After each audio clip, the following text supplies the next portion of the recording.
दोस्तों, मैंने अपने जीवन में पहले ऐसे इंसान को देखा हूँ जो खुद की घर की शादी को छोड़कर दूसरे के घर भोज खाने गए हुए हैं। जी हाँ दोस्तों, यानी कि खुद के घर में ही शादी का माहौल है। पूरे तरीके से सभी लोग आए हुए हैं, सभी लोग पूरी तरीके से मजे ले रहे हैं। घर में हर कोई बिजी है, किसी को कोई फुर्सत नहीं। लेकिन दोस्तों, उसी घर में एक ऐसा इंसान है जिसे खुद के घर से ज्यादा दूसरों घरों की चिंता है। जी हाँ दोस्तों, लेकिन अगर आप इस चीज को गहराई से सोचे और समझें तो अपने घर को छोड़कर दूसरे घर वही इंसान जाता है और जाने दिया जाता है जिसे अपने घर में रहने या ना रहने से कोई फर्क नहीं पड़ता। दोस्तों, मुझे जहां तक उम्मीद है कि आप समझ गए होंगे कि मैं किसकी बात कर रहा हूं। दोस्तों, अभी चुनाव का माहौल है और हर कोई खुद को बेहतर बताने में लगे हुए हैं। और हमारे यहाँ झारखंड में कल ही मतलब 20 नवंबर को फाइनल वोट है।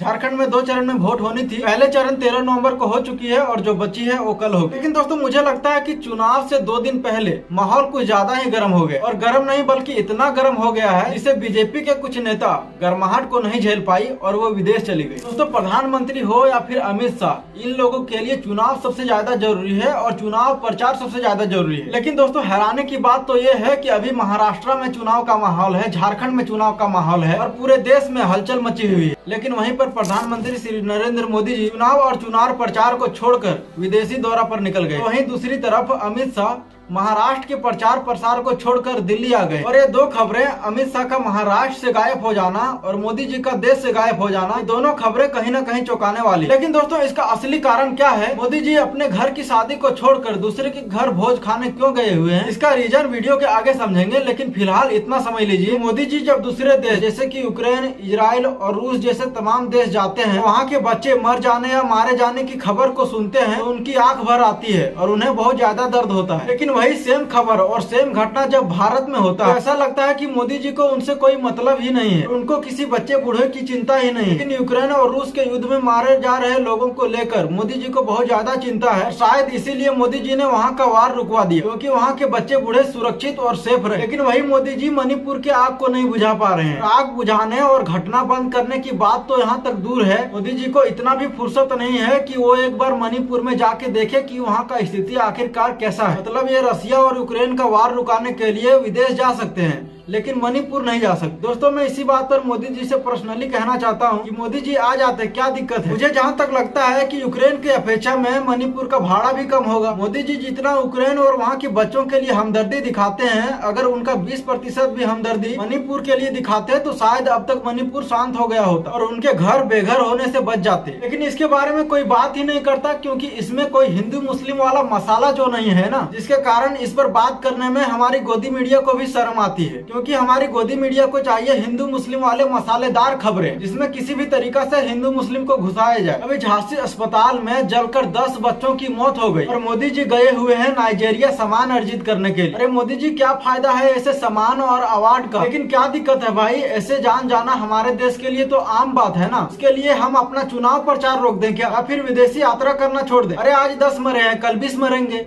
दिक्कत क्या है इसमें? योगी जी लोकसभा के चुनाव से पहले बोले थे कि पीओके को हम भारत में मिला देंगे। 6 महीना बीत चुका है, अभी तक एक पता नहीं हिला। अरे योगी जी, आप पीओके को बाद में मिलाइएगा, लेकिन जो पहले से मिला हुआ है कम से कम उन्हें तो चैन से जीने दीजिए। जो मणिपुर हमारे देश का एक महत्वपूर्ण हिस्सा है और जो पहले से मिला हुआ है उन्हें तो आप बचा नहीं पा रहे हैं और आप पीओके को मिलाकर अपना पाँव और भारी क्यों करना चाहते हैं? ये तो वही बात हो गई ना कि घर में खाने के लिए चावल नहीं है और आप भीख में बादाम बांट रहे हो। तो आप मनोज मुंतासिर को जानते होंगे, अरे वही जो जूता चप्पल खोलकर आदि पुरुष का स्क्रिप्ट राइटिंग करने जाते थे और जब आदि पुरुष रिलीज हुई तो वही जूता चप्पल उस पर बरसने लगे। वो अब बेरोजगार नहीं रहे, बल्कि कंगना रनौत के साथ मिलकर हिंदू मुस्लिम करने के लिए महाराष्ट्र के गलियों में निकल चुके हैं। दोस्तों, कंगना रनौत के बारे में बात ना ही किया जाए, मेरे ख्याल से वही बेहतर होगा, क्योंकि ये कब कहाँ क्या बोल देती है इसको खुद नहीं पता। इनका अगर तारीफ करना शुरू कर दिया जाए तो पूरी रात खत्म हो जाएगी, लेकिन इनके कारनामे और बेमतलब के भाषण नहीं खत्म हो। दोस्तों, मनोज मुंतासिर को जब मौका मिला कि वो हिंदू धर्म का प्रयोग करके लोगों को दिलों को जीते, तो उन्होंने रामायण के जगह पर कार्टून बना के रख दिया, जिसके बाद तो उन्हें कोई पूछता नहीं है। इसके बाद ये भी डूब गए बीजेपी के वॉशिंग मशीन में और हिंदू मुस्लिम शुरू कर दिए। दोस्तों, चुनाव के कुछ दिन पहले